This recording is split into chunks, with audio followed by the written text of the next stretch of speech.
तो मूवी की शुरुआत में हम एक परिवार को देख पाते हैं जिसके अंदर माता पिता, जवान बहन और एक बड़ी बहन थी जिसका नाम सयूरी था। खैर अब सयूरी जो होती है वो अपने रूम से बाहर नहीं आ रही होती और इसका कारण ये था कि सयूरी बस जंक फूड जैसे कि स्नैक्स वगैरह खाती रहती और वो सारा कचरा अपने रूम के बाहर रख दिया करती थी। हमें यहाँ पर सयूरी की थोड़ी सी झलक भी दिखाई जाती है और वो जंक फूड खाकर काफी फैट हो चुकी थी। अब सयूरी की माँ उसे उनके साथ बाहर आकर खाना खाने के लिए बुलाती है, लेकिन सयूरी इससे काफी गुस्सा हो गई थी और फिर वो बाहर आती है अपने साथ एक क्रोबार लेकर और अपनी माँ के ऊपर हमला कर देती है। और यहां से सीन अब सीधा 10 साल बाद आगे आता है, यानी कि सेम घर पर शिफ्ट होता है। खैर अब इस घर के अंदर एक नया परिवार शिफ्ट हुआ था और उन्होंने इस घर को खरीद दिया था। इस परिवार के अंदर लोग होते हैं जिनके नाम थे ग्रैंडमा हार्वे, जिनको डिमेंशिया की दिक्कत थी। उनके पति यानी कि ग्रैंडपा शोजो, अब उनके बेटे का नाम अकियो होता है और उसकी बीवी का नाम मसाको था। अब अकियो और मसाको के 3 बच्चे थे, जिसके अंदर सबसे बड़ी बहन का नाम कीको होता है, उससे छोटा भाई नूरियो था और सबसे छोटा भाई शुन था। अब इससे पहले वो एक अपार्टमेंट में रह रहे थे, लेकिन वो काफी छोटा था सभी फैमिली मेंबर्स के हिसाब से और उनके लिए वहां पर रहना मुश्किल हो चुका था, जिसके चलते उन्होंने ये घर खरीद दिया। खैर अब इन सभी को एक घर काफी पसंद आ गया था और सभी जल्दी से जाकर अपने अपने रूम को चूज कर लेते हैं और शुन और नोरियो का रूम ऊपर साइड था।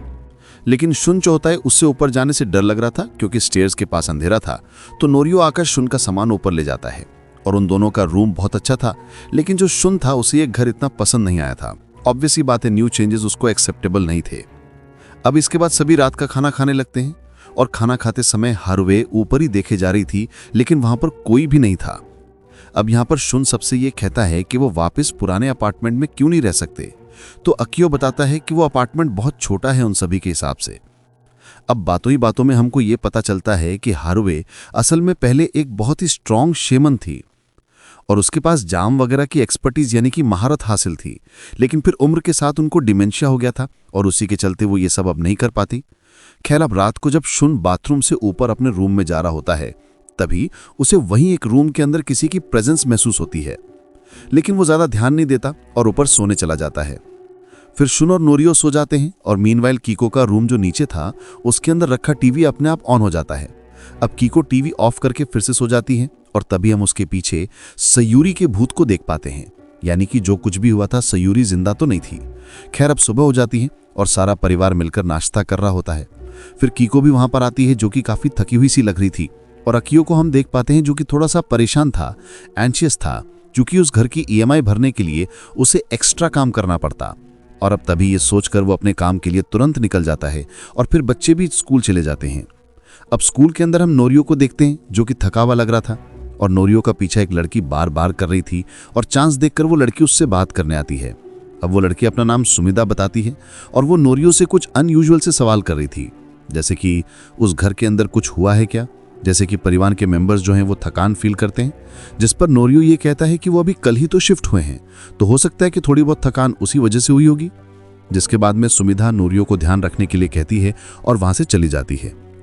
अब सीन रात की तरफ आता है और कीको के रूम का टीवी फिर से ऑन हो गया था और तभी वो टीवी ऑफ करने के लिए उठ जाती है, लेकिन इस बार उसके पीछे एक छोटी बच्ची का भूत था जो कि उसकी तरफ आ रही थी और जैसी वो बच्ची उसके पास आती है तो वो भूत जो होता है वो सयूरी के भूत पे बदल जाता है। असल में ये छोटी बच्ची कुछ और नहीं बल्कि सयूरी के ही बचपन का रूप थी, जो कि आकर कीकू का हाथ पकड़ लेती है और कीकू अचानक से चिल्लाने लगती है। तभी हम देखते हैं कि शुन को रेस्टरूम जाना था, लेकिन नोरियो जो था ना वो सो रहा होता है तो वो नहीं उठता, तो शुन अकेले ही नीचे चला जाता है और फिर जब वो वापस ऊपर आने लगता है तो उसे वहां पर कीकू मिलती है जो कि अब पजेस्ड हो गई थी। लेकिन ये बात शुन को नहीं पता होती, तो वो कीको आवाज लगाता रहता है और कीको बस वैसे ही भूत बनकर खड़ी रहती है। और अब वो अचानक से शुन का फेस एक पिलर से दे मारती है जिससे कि शुन की नाक टूट गई थी।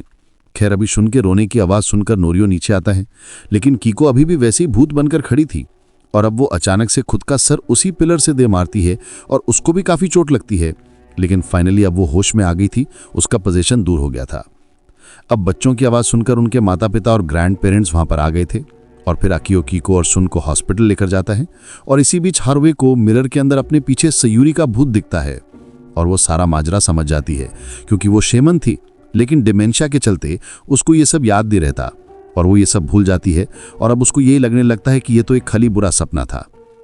फिर अगले दिन स्कूल में नोरियो को फिर से सुमिधा मिलती है और नोरियो से ये पूछता है कि क्या सुमिधा को भी चीज़ें दिखाई देती हैं, जैसे कि भूत प्रेत वगैरह। तो वो कहती है कि उसे बस एक अजीब सी फीलिंग आती है, और नोरियो उसको बताता है कि उसे भी उस घर के अंदर अच्छा फील नहीं होता। तो सुमिधा उसे वार्निंग देती है और घर छोड़ के चले जाने के लिए कहती है। खैर, अब जब नोरियो घर आता है तो घर के बाहर उसे उनकी नेबर दिखती है, और वो उसे बताती है कि जो भी यहाँ पर रहने आता है वो ज़्यादा दिन नहीं टिकता, और वो ये कहती है कि अगर कोई भी हेल्प चाहिए हो तो वो बता सकता है, क्योंकि कोई ऐसा है जिसको वो जानती हैं जो कि उनकी हेल्प कर सकता था। खैर, फिर रात को डिनर के टाइम सभी खुश थे और बातें कर रहे थे कि तभी कीको अचानक से वॉमिट करने लगती है, और जब मसाको वॉमिट साफ करने जाती है तो कीको उसके सर पे भी वॉमिट कर देती है। अब बाकी लोग तो खाना छोड़ देते हैं, लेकिन हारुए खाना खाए जा रही थी, और सबको यही लगता है कि कीको बस बीमार है। और हारुए यहाँ पर सब कुछ जानती थी, उसे पता था कि यहाँ पर स्पिरिट है, लेकिन अपने डिमेंशिया के चलते उसे चीजें याद नहीं रह रही थी। अब रात को अकियो भी ठीक से सो नहीं पाता और उसे बुरे सपने आ रहे थे, तो वो जाकर ऊपर बच्चों को देखता है, और फिर नीचे आकर जब वो कीको के रूम में जाता है तो कीको टीवी देख रही थी, और उसका रूम बिल्कुल वैसा दिख रहा होता है जैसा कि शुरुआत में सयूरी का रूम था, और हम जानते हैं कि वो फिर से पोजेशन में थी। खैर, फिर तभी अकियो को वहां पर सयूरी का भूत दिखता है, जो कि सीधे अकिया पर उस क्रोबार से हमला करके उसे वहीं पर खत्म कर देता है। अब अगली सुबह मसाको जो होती है, जब अकियो को ढूंढने जाती है तो उसे उसकी लाश मिलती है, और इन सब के बाद अकियो का फ्यूनरल होता है। सभी रिचुअल्स के बाद में सारा परिवार घर आकर लंच करता है, और तभी हम देख पाते हैं कि जो हार्वे होती है ना, वो अपने नॉर्मल फॉर्म में आ गई थी, यानी कि इस वक्त पर उसको डिमेंशिया नहीं था। और जब अकियो के बारे में पूछने पर नोरियो बताता है कि अकियो नहीं रहा, तो गुस्से में हार्वे नोरियो की रिस्ट ट्विस्ट करके उसे टेबल पर पिन कर देती है, और काफी मुश्किल से सभी लोग हार्वे को शांत करवा पाते हैं। और पूरे परिवार की बातों से हमको पता चलता है कि हार्वे जो है, जो उसकी झलक हमने अभी देखी थी, वो डिमेंशिया से पहले ऐसे ही हुआ करती थी, यानी कि वो इस टाइप की अग्रेसिव लेडी थी। या तो फिर ऐसा भी हो सकता है कि वो स्पिरिट के सामने खुद को कमजोर नहीं दिखाना चाहती होगी, इनडायरेक्ट वार्निंग दे रही थी। एनीवेज, अब कीको पास वाले रूम में शिफ्ट हो रही होती है, और उसे कॉरिडोर के पास जो रूम होता है वहां से किसी के बहुत ही अजीब और क्रीपी वे में हंसने की आवाज आती है, और फिर कीको को वहां पर सयूरी का भूत दिखता है, जिससे कि वो काफी डर जाती है। अब अगले दिन नोरियो सुमिधा के पास जाता है। सुमिधा उसको ये बताती है कि जब भी वो किसी चीज को छूती है तो उसे चीजें दिखाई देती हैं। उसे नोरियो के पीछे एक छोटी लड़की का भूत दिखा था, और वो घोस्ट किसी और का नहीं बल्कि सयूरी का है। खैर, सुमिधा बस उसे घर छोड़ के जाने के लिए बार बार बोल रही थी, और फिर वो वहां से निकल जाती है। अब कीको जो होती है वो रात में खाना खाने के लिए नहीं आती, क्योंकि उसने ढेर सारे स्नैक्स खा लिए थे, और वो अपने साथ एक बेसबॉल बैट पकड़कर बैठी हुई थी और टीवी देख रही थी। और आपको याद होगा कि शुरुआती सीन्स में सयूरी भी स्नैक्स ही खाया करती थी।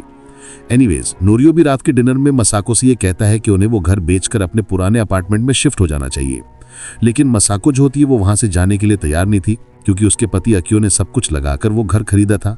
और यहाँ पर हार्वे फिर से ऊपर कुछ देखने लगती है, और नोरियो भी फिर कुछ नहीं बोल पाता, क्योंकि मसाको काफी रो रही थी। अब सीन जो होता है वो अगले दिन पर आता है, और जब नोरियो उठता है तो वो बाहर देखता है, और घर के पीछे शोजो जमीन खोद रहा था, यानी कि उसके दादाजी। अब नोरियो के पीछे उसकी माँ मसाको और उनकी दादी हार्वे वहां पर जाती हैं, जो कि फिर से सब कुछ भूल जाती हैं। अब तीनों ही शोजो के पास जाते हैं, क्योंकि वो हाथों से मिट्टी खोद रहे थे, और सबसे बड़ी बात कि उनके हाथ से खून आ रहा था। और अब जैसे ही वो उनकी तरफ आते हैं तो वो अचानक नीचे गिर पड़ते हैं और खत्म हो जाते हैं, और उनके मुंह से खून भी निकल रहा था। अब पूरा परिवार जो था शॉक में था, क्योंकि 2 फैमिली मेंबर्स अजीब तरह से खत्म हो चुके थे। अकियो का पोस्टमार्टम रिपोर्ट भी आ गई थी, जिसके अंदर बताया गया था कि वो तो हार्ट फेलियर से मारा गया, और शोजू अपने बेटे के जाने के दुख में खत्म हो गया। एनीवेज, अब सुमिधा फिर से नोरियो से मिलने आती है, और इस बार वो नोरियो का हाथ पकड़ती है।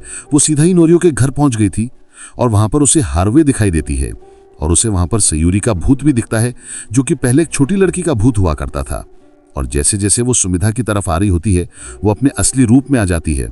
खैर, फिर सुमिधा होश में आ जाती है, और वो वॉमिट करने लगती है। वो नोरियो को फिर से जल्दी से उस घर को छोड़ जाने के लिए कहती है, क्योंकि वहां पर जो कुछ भी है वो काफी वेंजफुल है, काफी खतरनाक है।